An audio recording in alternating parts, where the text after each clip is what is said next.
everybody, welcome back to Off Meta Musings. I'm your host Itan, and today we are going to be covering the Hunters of Huanchi. We're going to be doing a how to play. We're going to go through all the fighters.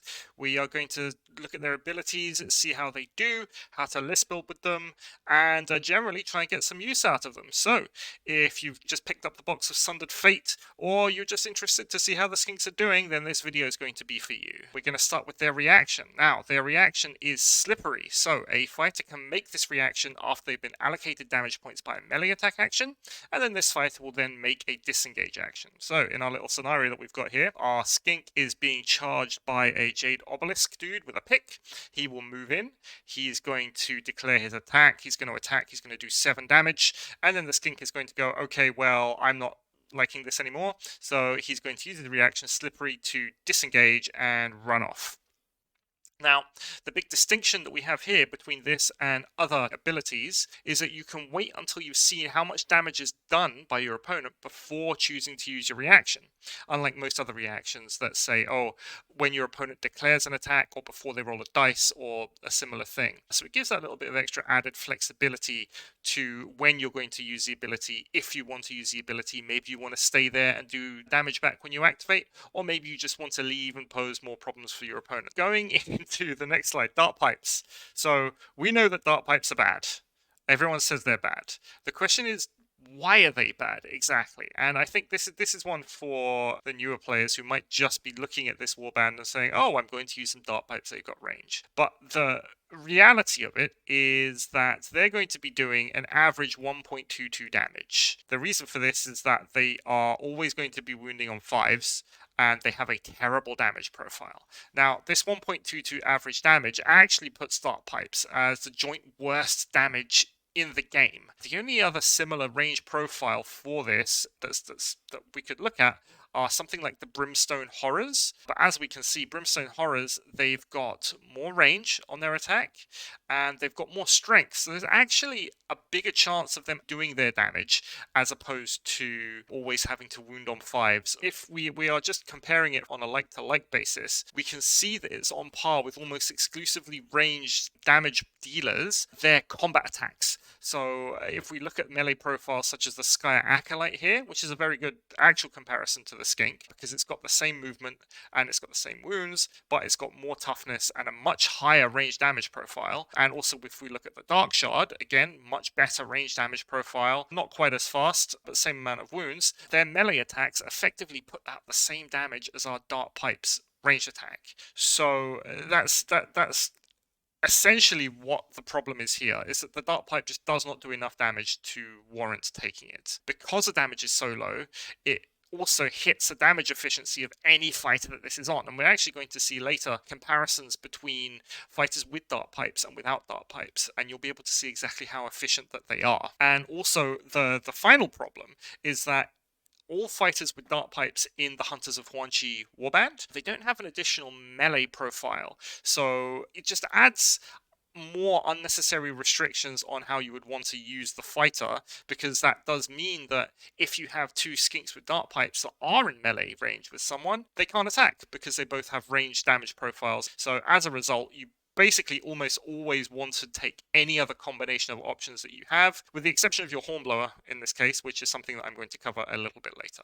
But moving into the actual fighters themselves, we have the Chameleon Skink Alpha here. Now, there is something that I want to explain first. I've given a points per wound stat, and effectively this is the damage per attack that you're going to be doing divided by the amount of points the fighter costs. So it's a rough guide for damage efficiency, and effectively it's calculated on a weighted damage average, assuming 25% of the fighters that you're going to be fighting are toughness 3, 50% of the fighters are going to be toughness 4, and the rest are going to be higher than toughness 4. So I mean, for your abilities, you cap out at strength 3, so higher than toughness 4 and toughness 4 are basically the same. To give you a rough idea of where different fighters sit on this scale, Graveguard, which are widely considered to be the best and most points efficient damage fighter in the game, are sitting at 12.7. Storm Fiends are sitting at around 20, and the Skaven Deathmasters sitting around about 25. Now, it's interesting to note that anything with a points per wound value of less than 25 puts the fighter in the top 30% of all fighters in the game, and are generally considered to be very efficient in terms of damage output versus the points you're investing. So around about 25 or less is the number that we are going to be looking for in this case. Now, the Chameleon Skink Alpha, what has he got? He's 90 points. We are basically going to forget the Dartpipes because we know they're terrible, and you see how the points per wound is affected by that. So we're going to be focusing on the Alpha with Moonstone Club. He has range 1 on his attacks, which is perfectly normal. He's got 4 attacks, which is pretty good. Strength 3 doing 1/3 damage, which is actually fine. He's got movement 6. He has toughness 3. I mean, he's a skink, so what are we going to do? And he's got 12 wounds. He has the Scout and the Trapper rune mark, which is very important, the Trapper rune mark, because it opens up use of the Hurled Bolas ability, which we're going to cover in just a second. But to begin with, we have the Agile Climbers double. Now, this double is shared by everybody in the Skink warband itself, so let's cover it here. So Agile Climbers reads, until the end of this fighter's activation, do not count the vertical distance moved from this fighter when it is climbing. Its usefulness is entirely going to be dependent on your board setup. If we're playing on terrain like they use up at Warhammer World, so very dense, basically 2 copies of Sundered Fate or Heart of Gur, lots of platforms, lots of walls, lots of buildings all over the place, then it can actually get a lot of use, allowing your skinks to get up and over the terrain. It's kind of like a weird pseudo fly move. But if you aren't, I think it would get some other limited use in either running away from enemy fighters or leaping over terrain to go get treasure and objectives. An interesting thing about it is that unlike fly, you can still use Agile Climbers while you're holding treasure, so that still allows you to keep some maneuverability. So maybe you've picked up that treasure and you need to escape over a wall so you don't get caught. You can use Agile Climbers, run away, and your opponent has to just waste more movement to try and catch you. So I think Agile Climbers is pretty good. Going on to Envenom Weapons, it's also shared by everybody in the Hunters of Huanchi warband. It reads that on a double, you can add 1 to the damage points allocated by each hit and critical hit from the next attack action made by this fighter's activation. So there are a couple of scenarios that you would want to see here. Going to the Dartpipe very quickly, increases the damage of the Dartpipe for that 1 attack to 2.11. We can see here we're going to be wounding on 5s with the double. Now, it doesn't actually increase the damage of the Dartpipe by more than 1, so it's a very small boost, which is again why you generally won't be picking them for the club. However, we've got Envenom Weapons that can be used for your melee attacks versus Onslaught, which will just give you +1 attack. Now the question is which one does more damage. It turns out that Onslaught, if you use it to gain an extra attack, that Onslaught attack will be doing 4.58 damage versus an Envenom Weapons attack 6 damage. So effectively, if you're in combat and you're going to be attacking twice, and you go a single attack with Envenom Weapons plus a normal attack, you're going to be doing 9.67. So almost 10 damage, which is enough to kill most chaff units in the game, which is actually pretty respectable. You compare that to a double attack with Onslaught, so going Onslaught, attacking twice with 5 attacks, so 10 in total, you're looking around about 9.16 damage. So the takeaway from this is that you almost always want to use Envenom Weapons first, do your attack, and then do your normal attack. It will net, on average, 1 more damage than Onslaught does, which can be the difference between killing a fighter and leaving him alive on 1 wound. Hurled Bolas. Let's read this. So on a triple, you can pick a visible enemy fighter within 8 inches of this fighter and roll a number of dice equal to the value of this ability. If one of the dice scores a 6, that fighter makes 1 fewer action this battle round to a minimum of 0.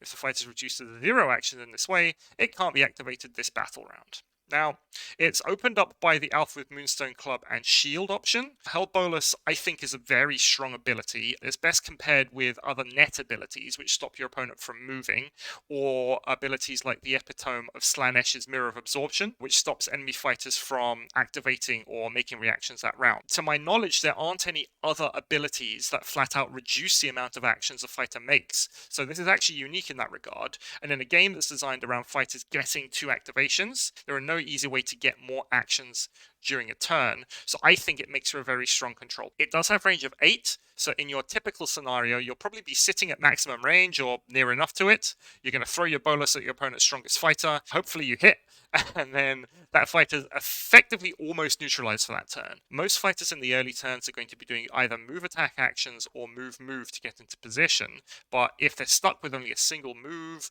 or a single attack, if they are in combat, it massively effectively reduces the likelihood of them killing your strong pieces, and that also puts them behind, not only for that turn, but for the next also, as they might still not be in position for them to be able to do what they're going to do in the next turns. So I think reducing your opponent's activations by one action is actually very strong. I've given you the statistics here on the chance to hit, so effectively, on anything less than a triple 4, so we're looking at 52% chance of your bolus hitting. So I'm talking about rolling 4 dice and rolling at least 1 6. It's not going to be consistent enough. The thing to mention is that you don't have any other value dependent abilities in your warband.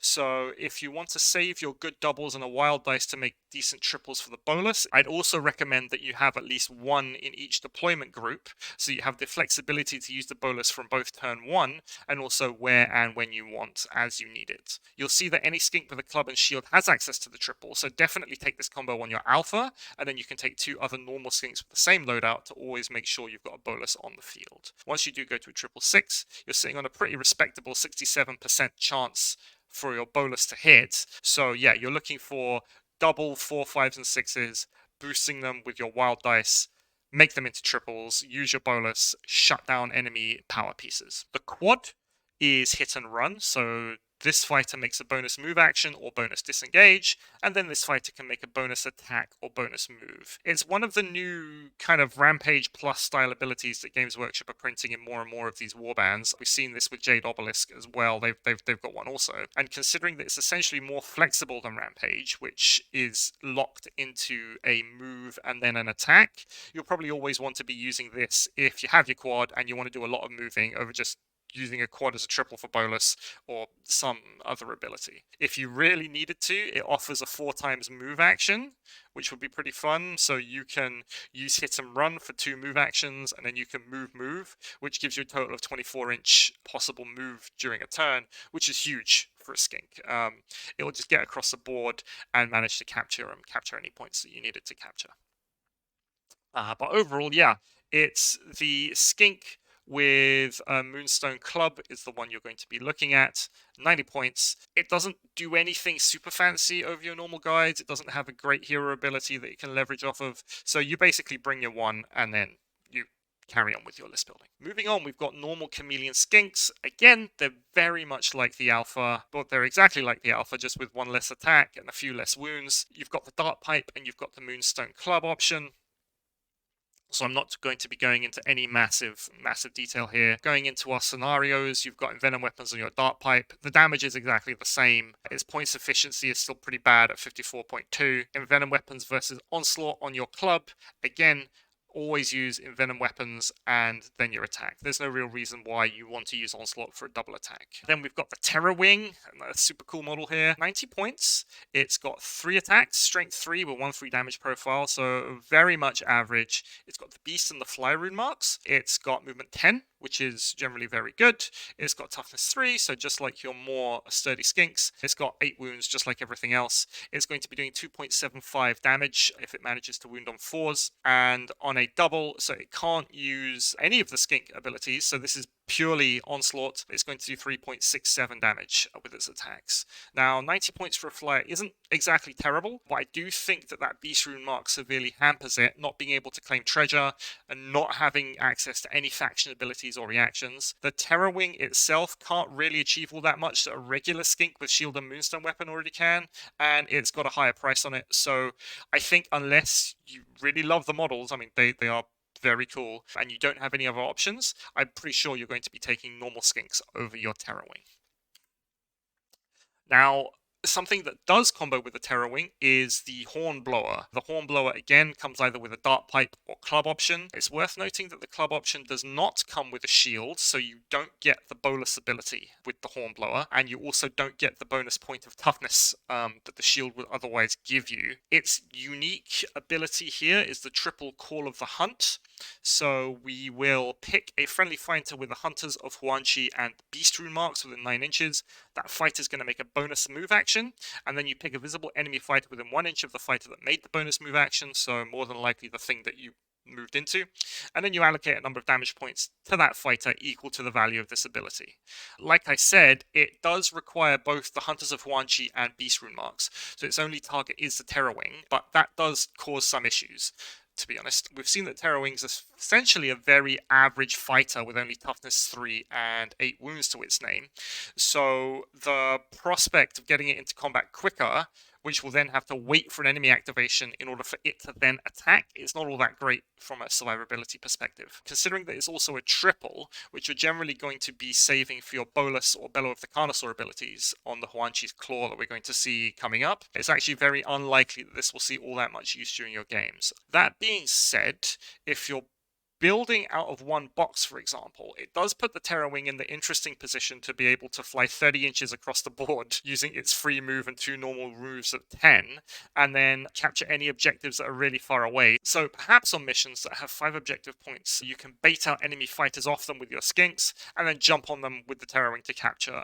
Again, if Terrawings weren't beasts, and it could carry treasure, this would make actually the Hornblow a very interesting prospect, but that's just not the case here. It's probably the only fighter that you would even consider using the Dartpipe on due to not getting a shield with the Moonstone Club. He'll almost always want to avoid combat due to always being wounded on 3s thanks to the toughness 2, and he dies easily from the 8 wounds, so you might as well give him something that he might have a prospect of possibly using during your games. Finally, we're going to move on to the Huanchi's Claw. You can see from its stat line, massively improved from the rest of your Skinks.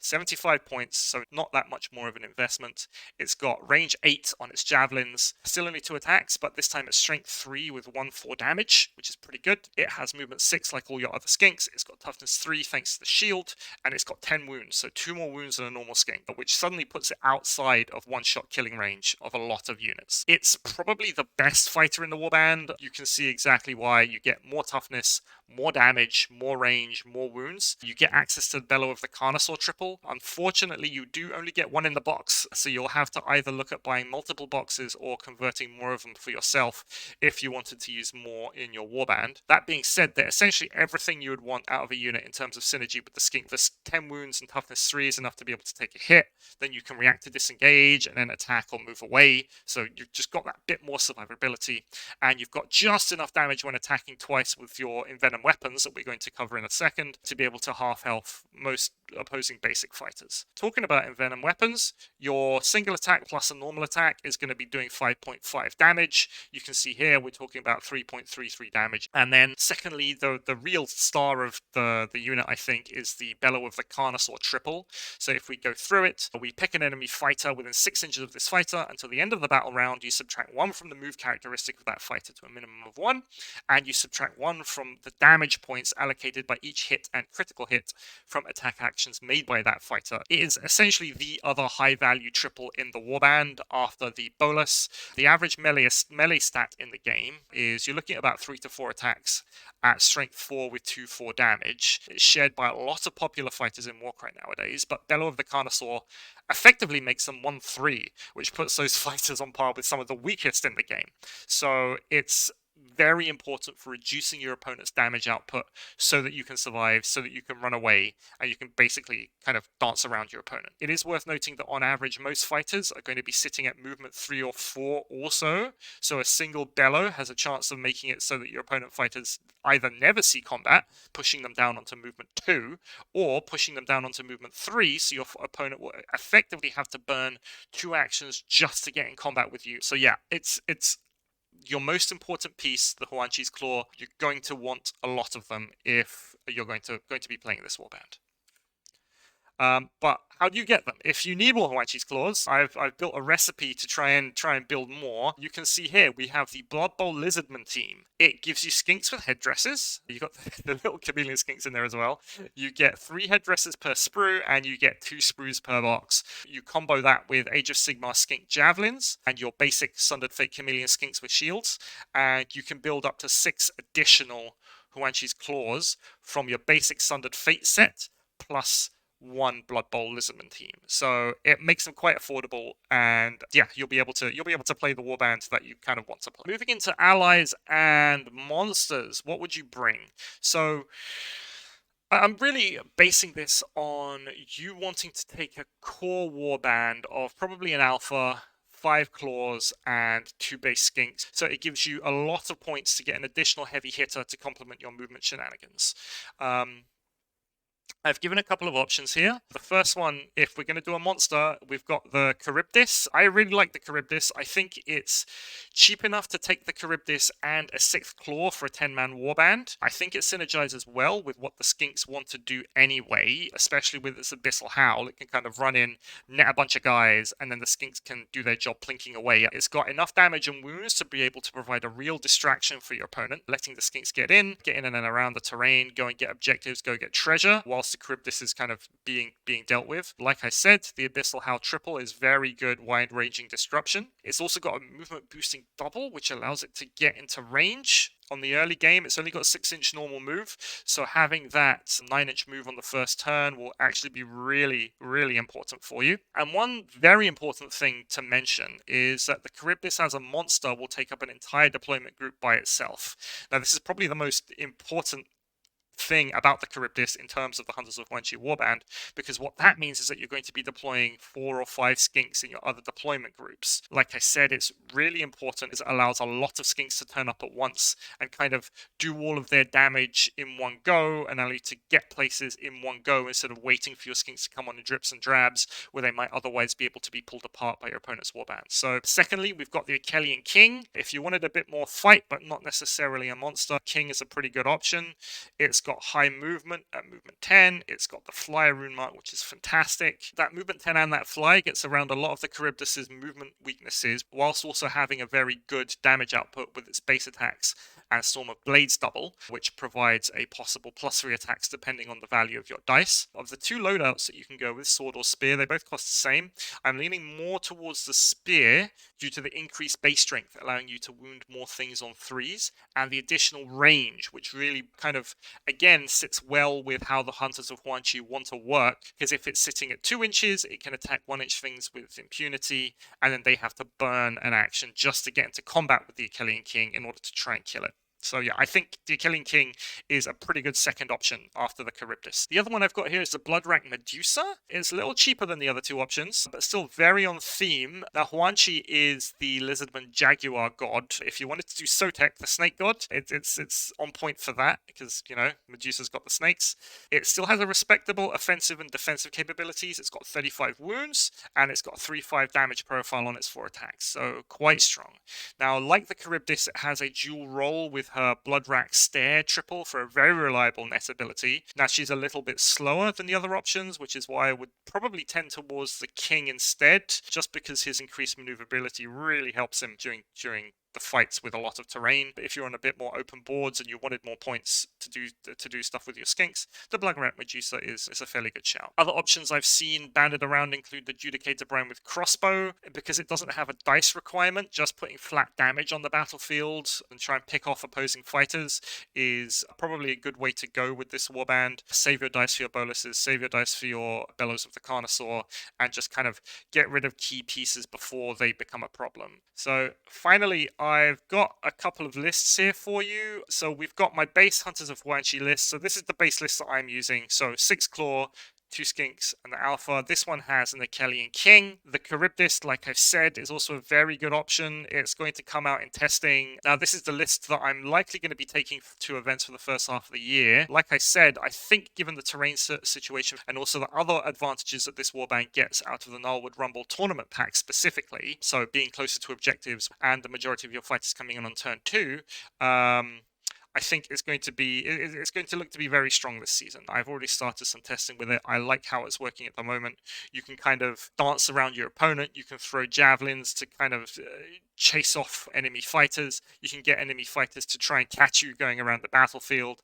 And after that, you're effectively playing the mission, right? So you're going for treasure and you're going for objectives, or really kind of just being as much of a nuisance. Now, for the second list, this is a one box list with a bunch of allies. Now, because the Hunters Hunters of Huanchi very much act and play like a supplement to other hard hitters, and not everyone is going to want to convert or buy a lot of claws. I've got here what I would play if I only had access to the one box with some other ally options. I quite like the Gore guy. There's something, it's a fighter that I've been looking at a lot recently. If we're going to go Hunters of Sotek instead of Hunters of Huanchi, it does a lot of damage by itself, the Gore guy, so it averages 9 damage in one attack. It won't be vying for your Huanchi's Claw or your Bolus dice, and if necessary, it can use the Bathe in Blood double after a unit has been damaged by one of your other skinks for a boosted +1 strength and attacks for some pretty high damage numbers. Now, a pair of these gives a lot of combat punch whilst giving a 3-3-2 split on your deployment groups and allowing for a bolus in each of your deployment groups between the alphas and your regular skinks. Overall, I think that Hunters of Huanchi, now, with their high numbers of fighters, because you can run them as a swarm warband, they've got good movement and maneuverability, and their overall disruption effects, I think they've got a very good time against more elite warbands, or warbands that might rely on 1 or 2 high-value pieces to do the work, whilst everyone else captures objectives, treasure, or whatever. Generally, while you're playing, you should be looking to neuter your opponent's key pieces with Bella with a Carnosaur or your Bolas to stop fighters just walking through your skinks, while the rest of your warband gets on with actually playing the mission, as opposed to devolving the game into an all-out kill fest. I think that's, if you're going to take one thing from this, the most important thing is to play the mission. If you're playing Hunters of Huanchi, you really can't afford to get in a slugging match with your opponent because your skinks do not have the survivability to be able to survive, and you want to be playing to their strengths as opposed to the kind of bad damage that they're going to be doing with their weapons. But anyway, that is it from me for today. Thank you very much for watching this. If you like what you saw, please don't forget to like and subscribe, and let me know in the comments what you think about Hunters of Huanchi. If you have any interesting lists that you want to share, or if you have any tactics or anything about any of the fighters that I haven't covered, and I will see you next time.